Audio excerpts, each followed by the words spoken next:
Valla kamerayı en son konuştuğumda Tibetçu denen Hindistan'ın Çin sınırındaki son köyündeydim. Bana diyorlardı ya hani buraya giremezsin, yabancılar buraya giremez diye. Gerçekten giremezmiş ama ben girdim. Yani Hindistan'ın son noktasına bir turistin giremeyeceği yere girmişim şu anda ama yolda kimse beni durdurmadı. Onunla ilgili başım belaya girer mi girmeyecek mi onu birazdan göreceğim. Ben yemeğe devam edeyim, başıma ne gelecek onlarla ilgili birazcık bakalım. Bir şekilde tekrardan kamerayı açacağım. Kameramı kontrol edeceklermiş bu arada. Bakalım hayırlısı. Demiştim bir şeyler olacak diye. Bir şeyler oldu. Yaklaşık 1,5 gündür asker ve polisle birlikteyim. Uzun uzun anlatacağım ne olduğunu ama şu anda pek fazla vaktim yok. Sadece Hailong'a kadar polislerle beraber geldim. Oralarda yakın bir yerde kaldım. Yaklaşık 4-5 saat süren, sadece bugün için 4-5 saat süren yaklaşık 3-5 kişiye aynı hikayeleri anlattığım bugün sonunda rahat şu anda gitmekte özgürüm ve yola çıktım. Sürüyorum. Bir yerde bir şeyler yiyeceğim, yani sabah kahvaltısında çok az bir şey yemiştim, onunla duruyorum. Birazcık harap bir hale geldi. Aslında çok can sıkıcı bir şey değil. Sadece anlatırım, neyse. Çok fazla vaktim yok. Sadece bunu bu şekilde kapatayım dedim. Ne oldu, ne olacak? Bir sonraki bölümde muhtemelen ne olduğunu açıklarım. Keyfim yerinde ise, çünkü açıklamak biraz zaman ve şey olacak. Göreceğiz. İyiyim. Kötü bir şey yok. Görüşürüz. Bu gözaltı meselesinden sonra ilk açtığım kamerada bunları söylemiştim. Ve bundan sonra Tezu'ya varana kadar kamerayı hiç açmadım. Çünkü buna hiçbir şekilde artık gücüm, kuvvetim, hiçbir şey kalmamıştı. Burada gözaltılarımın şişik olmasının sebebi 36 saat süren gözaltı boyunca bir damla gözyaşı ya da tedirginlik yaşamayan beni azat ettiklerinde sinirlerim boşalmış bir şekilde ağlamaya başlamıştım. Burada saat yaklaşık sabah 11 civarı ve ben bundan sonra 36 saat boyunca gözaltına alındım ve yaklaşık 10 farklı gruba 10 kere her şeyi açıklamak zorunda kaldım. O anda bulunduğum yer askeri kamptı ve söylediğim gibi kamerama, telefonuma el konuldu, laptopum kontrol edildi. İlk etapta bir önceki videoda gördüğünüz üzere aslında her şey çok güzeldi. Çok güzel karşıladılar, yemek ikram ettiler.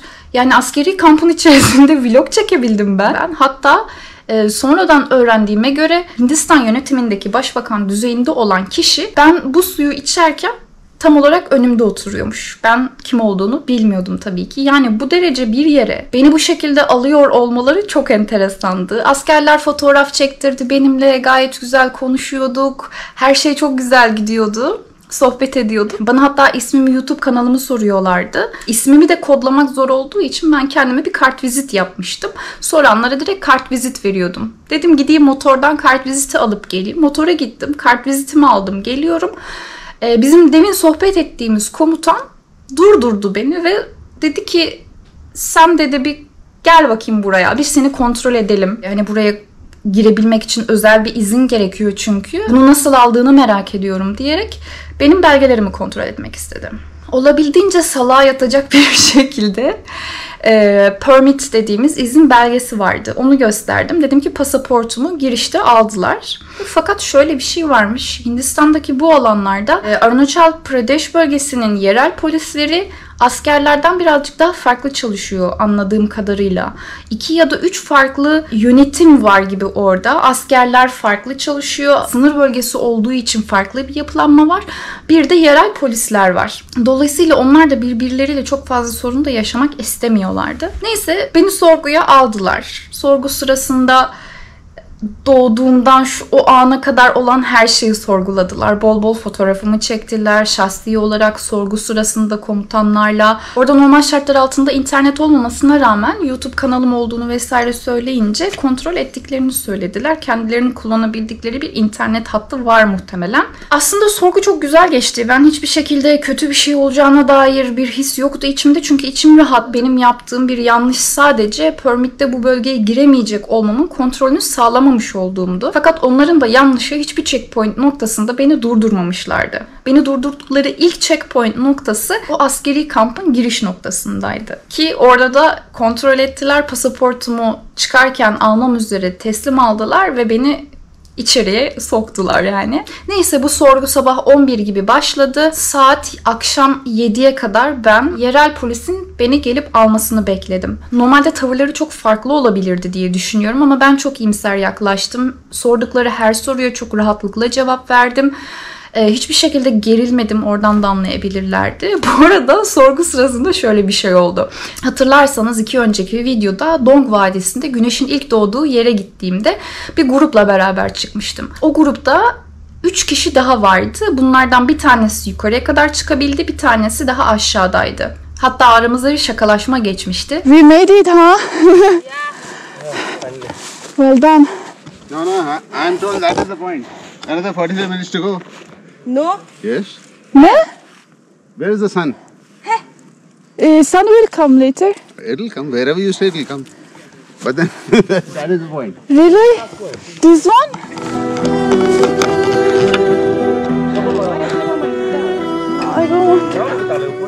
I don't want to go, really, I don't want to go. Bu arkadaş ve bu arkadaş normalde askeri yapılanmanın içindeymiş. Bunu sonradan anladım. Şöyle ki bizim orada yukarı tırmanırken onlarla muhabbetimiz oldu. Nereden geliyorsun? İşte ben söyledim Türkiye'den geliyorum, geziyorum motosikletle vesaire. Hatta bayağı ilgilerini çekti. Bayağı soru sordular. Güzel bir muhabbet oldu. Ben o askeri kampın içerisinde sorgudayım. Bir anda o iki beyefendi böyle askerler eşliğinde geldiler ama muhtemelen rütbeleri yüksek bir rütbeydi. Çünkü herkes böyle saygı gösteriyordu. Oturttular işte çay kahve. Belliydi yani hallerinden. Onların geldiğini görünce ben şöyle bir döndüm baktım. Aa işte merhaba falan diye onlara selam verdim. Onlarla selamlaştık. Herkes şöyle bir döndü baktı. Bir sessizlik oldu. Onlara baktı. Onlar oradaki askerlerle bakıştılar. Herkes birbirine bakıyor. Ben böyle el sallıyorum onlara. Sonra onlar geçtiler oturdular. Benimle ekstra muhatap olmadılar gerçi. Saat akşam 7, karanlık olmuştu artık. Yerel polisler beni geçebileceğim son nokta olan Hailong'a kadar eşlik etmek üzere teslim aldılar. Fakat hava çok karanlıktı. Motosiklet vardı. Yollar hatırlıyorsanız çok tehlikeli yollardı. Zaten de o bölgede benim motosiklet sürmeme izin vermeyeceklerini söylediler. İşime geldi çok. Çok yorgundum çünkü artık o hani sürekli kendini anlatmaya çalışmak o kadar yorucu bir şey ki ben bunu anladım. Yani normal hayatta da biz bunu yaşıyoruz ama çok değişikmiş ki iyi bir şekilde atlatmış olduğum bir sorguydu. Velhasıl motosikletimi yerel polislerden bir tanesi kullandı. Beni demir parmaklıkları olan bir minibüse bindirdiler. Çok ilginçti. Saat o gece akşam 11'e kadar sürdük fakat Hailong bölgesinden henüz daha hala çıkamamıştık. Dolayısıyla polis ya da asker evi gibi olan bir yerde beni konaklattılar. Sabah 8 gibi kaldırdılar. Bu arada telefonumu o ana kadar vermemişlerdi. Sabahleyin yola çıkarken ben dedim ki artık arkadaşıma haber vermem gerekiyor. Bu noktaya kadar Pierre benden hiçbir şekilde haber alamıyor.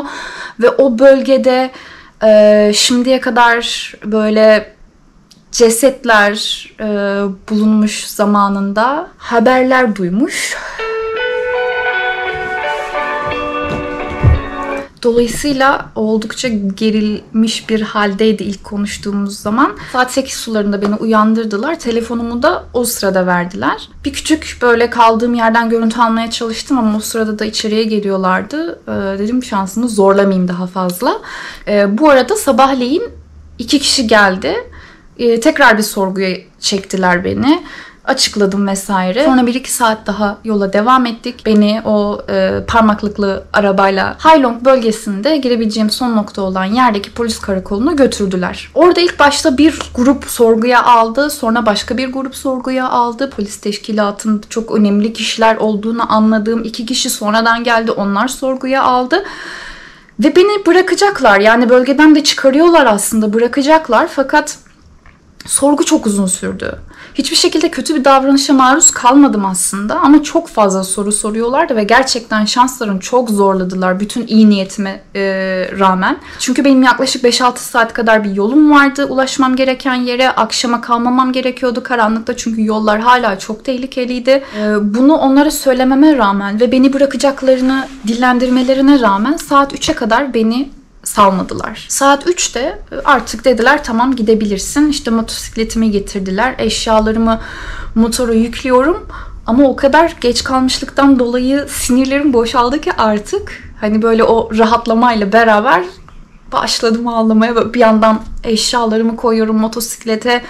Bir yandan ağlıyorum falan. Herkes çok diyor ki hani saldık seni bıraktık niye ağlıyorsun diye. Dedim bu kadar uzun sürdü. Zaten bırakacaktınız niye bu kadar zorladınız diye böyle bir küçük şey geçti aramızda. Neyse sonra ben sürmeye başladım. 2 saat kadar sürdüm. Saat 5'te bir yolun kapanmış olduğunu gördüm. 1 saat boyunca orada beklemek zorunda kaldım.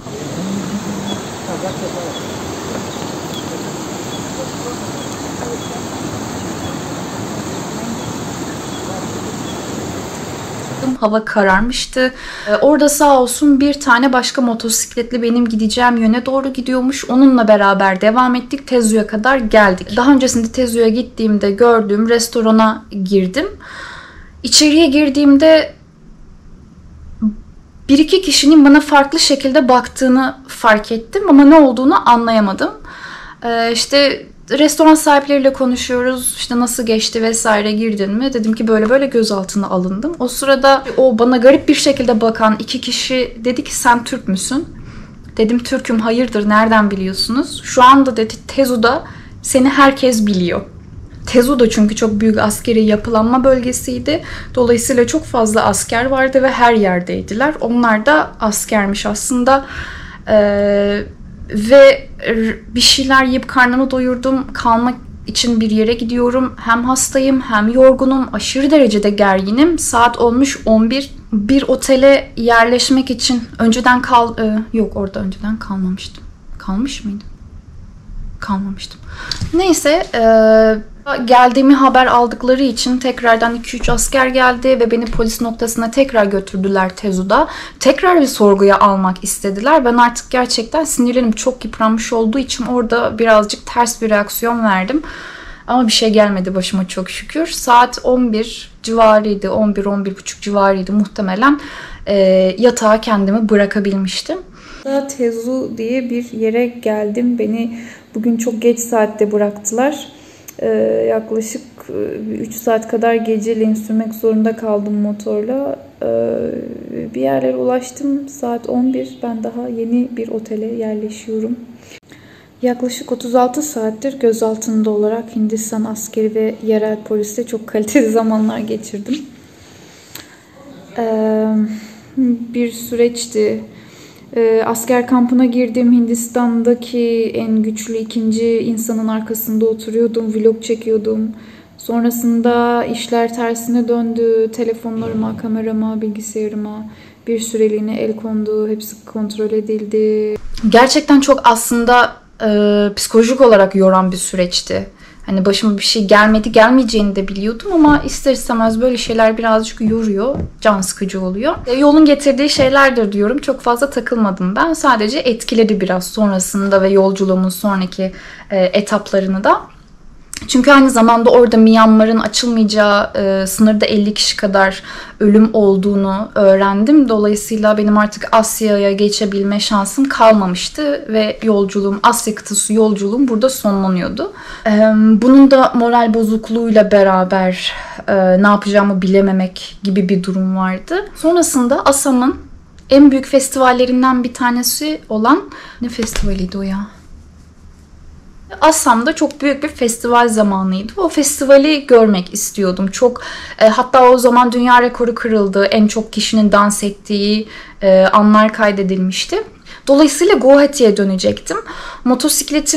Motosikletimi artık sürerek tekrardan dönüp gelmek istemiyordum. Dolayısıyla o restoran sahiplerinin evine motosikletimi bıraktım. Sağ olsunlar bana çok yardımcı oldular bu konuda. Ve şimdiye kadar binmediğim kadar eski tarz bir uçakla Guwahati'ye döndüm. Burada uçağa binerken de çantamı 3 defa kontrol ettiler. Herkesin haberi vardı. Yine benimle alakalı olarak fotoğraflarım herkesin elindeydi. Çünkü içeriye geldiğimden itibaren güvenlik görevlileri tamamen böyle göz hapsine almışlardı. Çantamı geçirdiler.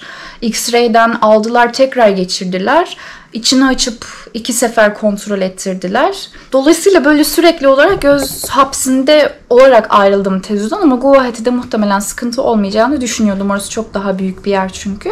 Guwahati'de birazcık zaman geçirip hastalığımdan dolayı bu festivale katılamadıktan sonra Tezu'ya tekrardan döndüm. Hatta yataklı otobüsle döndüm. Öyle bir macera var. Onu da bir sonraki bölümde izliyor olacaksınız. İzlediğiniz için çok teşekkür ediyorum. Bir sonraki bölümde tekrardan görüşmek üzere. Kendinize çok iyi bakın.